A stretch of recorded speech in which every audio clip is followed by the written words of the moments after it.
बेटा आज हम नेक्स्ट चैप्टर करेंगे, मतलब 5th चैप्टर करेंगे, the fundamental unit of life. Fundamental unit of life क्या होती है आपकी? Cell. Fundamental unit of life का मतलब क्या है? जीवन का आधारभूत, मतलब आधार, जीवन का आधार क्या होता है। तो कोई भी जो लाइफ है वो आप उसका सबसे छोटी यूनिट जिसे हम कहते हैं या इकाई जिसे हम कहते हैं वो आपका क्या होता है? सेल। हिंदी में सेल को कोशिका कहते हैं। While examining in a thin slice of cork, Robert Hooke saw that the cork resembled the structure of a honeycomb consisting of many little compartments. Cork is a substance which comes from the bark of a tree. अब यहाँ पे बताया है कि सबसे पहले cell की discovery कैसे हुई थी, किसने सबसे पहले सेल को डिस्कवर किया था। तो ये आपके वैज्ञानिक थे रॉबर्ट हुक। उन्होंने सबसे पहले कॉर्क, कॉर्क क्या होता है? जो आपकी पेड़ों की छाल होती है उसको कॉर्क कहते हैं। उसका एक छोटे से टुकड़े को उन्होंने किसी माइक्रोस्कोप, अपने द्वारा बनाए गए माइक्रोस्कोप के अंदर उन्होंने उसको देखा। जब उन्होंने उसे एग्जामिन किया, जब उसको देखा तो उसमें उनको बहुत छोटे छोटे, यहाँ पे फिगर 5.2 में जो दिखाए हुए हैं इस तरह से छोटे छोटे कंपार्टमेंट्स दिखाई दिए। या फिर आप कह सकते हो वो कॉर्क उनको कैसी दिखाई दी, जैसे मधुमक्खी का छत्ते में छोटे छोटे बॉक्सेस दिखाई देते हैं ना, वैसे दिखाई दिया। दिस वॉज द ईयर 1665 और ये कब था? ये 1665 की बात है। When hook made his chance observation through a self design microscope. जब उन्होंने ये कैसे किया? जब अपने द्वारा बनाए गए माइक्रोस्कोप के द्वारा उन्होंने जब उसको देखा।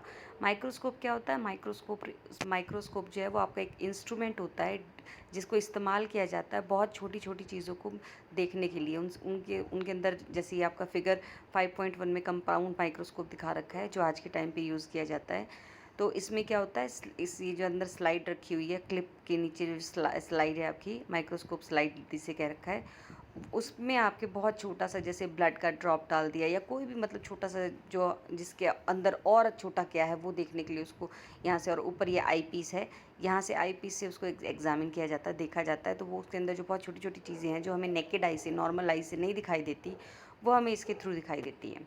तो जो सेल होते हैं वो आपके बहुत छोटे होते हैं साइज़ में, इसीलिए उनको माइक्रोस्कोप के द्वारा ही ऑब्जर्व किया गया।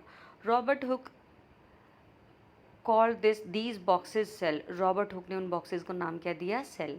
Cell is a Latin word that means little rooms. Cell जो है वो आपका एक लेटिन वर्ड है जिसका मतलब होता है लिटिल रूम्स, मतलब छोटे छोटे। This may seems to be very small and insignificant incident, but it is very important in the history of science. This was the very first time that someone had observed that living things appear to consist of separate units. The use of the word cell to describe these unit is used to till this day in the biology. मतलब ये एक आपका एक बहुत छोटा सा incidence था जो उस टाइम हुआ था, बट ये जो है लास्ट में अब के टाइम पे बहुत बड़ी डिस्कवरी मानी जाती है, क्योंकि सबसे पहले उन्होंने जो है वो सेल को डिस्कवर किया था।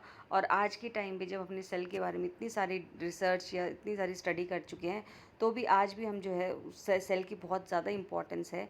और ये जो नाम है सेल, ये सबसे पहले उन्होंने ही दिया था, इसीलिए उनकी डिस्कवरी की भी जो है बहुत ज़्यादा इंपॉर्टेंस है।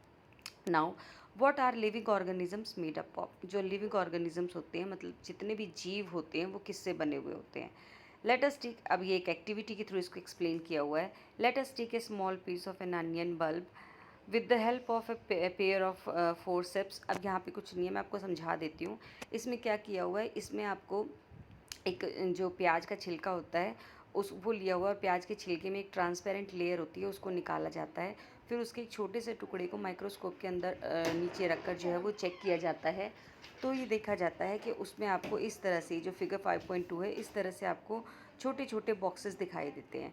तो दैट मीन्स जो वो आपका अनियन का छिलका है वो इन छोटे छोटे बॉक्सेस से मिलकर बना है। और जैसे कि रॉबर्ट हुक ने इन बॉक्सेस को नाम दिया था क्या? सेल। तो कहने का मतलब ये है कि जितने भी जीव होते हैं, जितने भी ऑर्गेनिजम्स होते हैं, वो इस तरह से छोटे छोटे सेल से मिलकर बनते हैं। यही इस एक्टिविटी में एक्सप्लेन किया हुआ है। वीकेंड, ये आपकी जो ये इसको टेम्प्रेरी स्लाइड्स बोलते हैं, जो ये बनाई गई अनियन पील की, इसको स्लाइड्स बोलते हैं। What are these structures? वो अब जो छोटे छोटे बॉक्सेस हैं वो क्या हैं? These structures look similar to each other. Together they form a big structure like an onion bulb. We find from this activity that onion bulbs of different size have similar small structures visible under a microscope. मतलब इसमें यही बताया हुआ है कि हमने जब microscope के अंदर देखा तो हमने देखा कि वो जो प्याज का छिलका था वो उन छोटे छोटे बॉक्सेस से मिलकर बना हुआ था, जो कि सेम साइज़ के थे, सेम स्ट्रक्चर के थे। तो कहने का मतलब ये है कि वो पूरा छिलका एक ही तरह के छोटे छोटे बॉक्सेस से मिलकर बना है, जिनको हमने नाम क्या दिया है, सेल दिया है। The cells of the onion peel will all look the same regardless of the size of the onion they came from. जो सेल्स होते हैं अनियन के, जो प्याज के जो छिलके के जो सेल्स होते हैं, वो सब एक जैसे दिखाई देते हैं, चाहे वो किसी भी तरह का प्याज हो या कहाँ से भी लिया गया प्याज हो। These small structures that we see are the basic building units of the onion bulb.